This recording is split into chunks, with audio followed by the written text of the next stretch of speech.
নমস্কাৰ বন্ধুসকল। কোনোবা এজন মহান ব্যক্তিয়ে কৈ গৈছে, আমি আমাৰ ভৱিষ্যতলৈ গৈ তাত সলনি কৰি থৈ আহিব নোৱাৰোঁ, কিন্তু যদি আমি আমাৰ মানসিকতাক সলনি কৰোঁ, যদি আমি আমাৰ চিন্তাধাৰাক সলনি কৰোঁ, তেন্তে সেই চিন্তাধাৰাৰ দ্বাৰা, সেই উচ্চ চিন্তাৰ দ্বাৰা আমি আমাৰ ভৱিষ্যতক সলনি কৰিবলৈ সক্ষম হ'ম। মই লক্ষ্যজ্যোতি আজি আপোনালোকৰ ওচৰত কথা পাতিবলৈ ওলাইছোঁ এজন দুখীয়া মানসিকতা আৰু এজন ধনী মানসিকতাৰ ব্যক্তিৰ বিষয়ে, যিসকলে নিজৰ চিন্তাৰ দ্বাৰা নিজকে ভৱিষ্যতে উজ্জ্বল কৰিব পাৰে। আৰু দুখীয়া মানসিকতাৰ চিন্তাধাৰা থকা ব্যক্তিসকলে সেই প'ৰ মেণ্টেলিটিৰ দ্বাৰা নিজৰ ভৱিষ্যতক এটা অন্ধকাৰলৈ ঠেলি দিবলৈ সক্ষম হয়। আপুনি যদি দেখে, সচৰাচৰ আমি মিডিল ক্লাছ বা প'ৰ মানসিকতাৰ লোকসকলে আনৰ এক্সেছ দেখে, আনৰ যিবোৰ সম্পত্তি দেখি, যেনে এটা সুন্দৰ ঘৰ, এখন দামী গাড়ী, এটা দামী মোবাইল, এনেবোৰ সপোনত অনবৰতে মছগুল হৈ থাকোঁ। আমাৰ যদি পৰিবাৰত বা ওচৰ চুবুৰীয়াই কোনোবা এখন দামী গাড়ী কিনিছে, তেন্তে মোৰ ঘৰত কিমান মোৰ সক্ষমতা আছে তাক গুৰুত্ব নিদি মই কেনেকৈ এখন দামী গাড়ী কিনিব পাৰোঁ তাৰ ওপৰত বেছি গুৰুত্ব দিওঁ।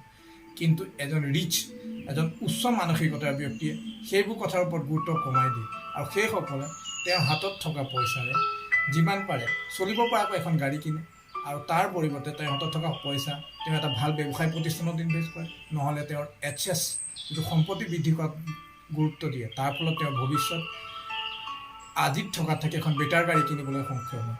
আমি সচৰাচৰ আমাৰ নৰ্মেল যিটো লাইফ, যিটো আমাৰ সাধাৰণ পৰিয়াল, আমি সচৰাচৰ ধ্যান দিওঁ আমাৰ এটা ডাঙৰ ঘৰ হওক, দেখাত সুন্দৰ হওক, মোৰ ওচৰ চুবুৰীয়া, মোৰ গাঁৱৰ মানুহত থাকি মোৰ ঘৰটো ধুনীয়া হওক, তাৰ কাৰণে আমি ডাঙৰ এটা হোম লোন লওঁ আৰু গোটেই জীৱনটো ধাৰত পোত খাই থাকোঁ।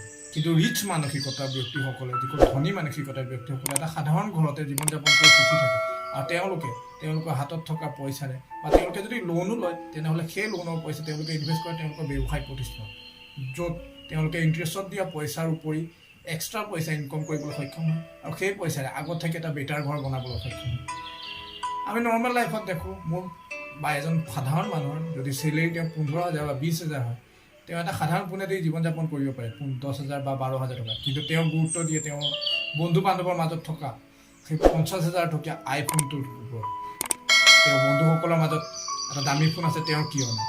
আৰু যেতিয়া তেওঁ সেই 15,000 বা 12,000 টকীয়া এটা ফোনেদি কাম চলি যায়, তেনেহ'লে তেওঁ সেই 50,000 টকা এটা ফোন লোৱাৰ কোনো প্ৰয়োজনীয়তা নাই। কিন্তু তেওঁ নিজক এজন হাই লেভেলৰ, এজন উচ্চ মানসিকতাৰ বা ধনী ব্যক্তি দেখুৱাবলৈ গৈ এটা দামী ফোন কিনাত গুৰুত্ব দিয়ে, আৰু তাৰ ফলত তেওঁ নিজৰ গোটেই কেপিটেল বা মূলধন তেওঁ তাত ইনভেষ্ট কৰি দিয়ে। তাৰ ফলত তেওঁ মানসিকভাৱে দুৰ্বল হৈ পৰে, আৰ্থিকভাৱে দুৰ্বল হৈ পৰে, আৰু ভৱিষ্যতে তেওঁ নিজকে প'ৰ মেণ্টেলিটিত ভুগিবলৈ সক্ষম হয়।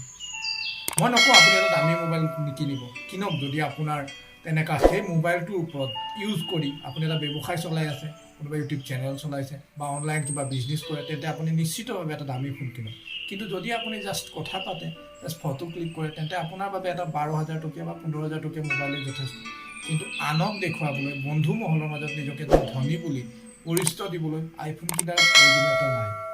তেন্তে এনেবোৰ চিন্তাত নিজকে যদি পৰিত্যাগ কৰে, তেন্তে আপুনি আপোনাৰ ভৱিষ্যতে এটা সুন্দৰ ভৱিষ্যত বনাবলৈ সক্ষম হ'ব।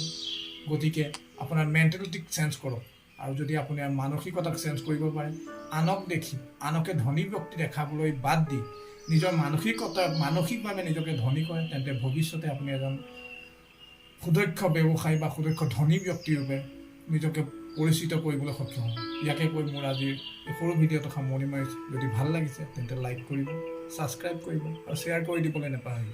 নমস্কাৰ, জয় হিন্দ।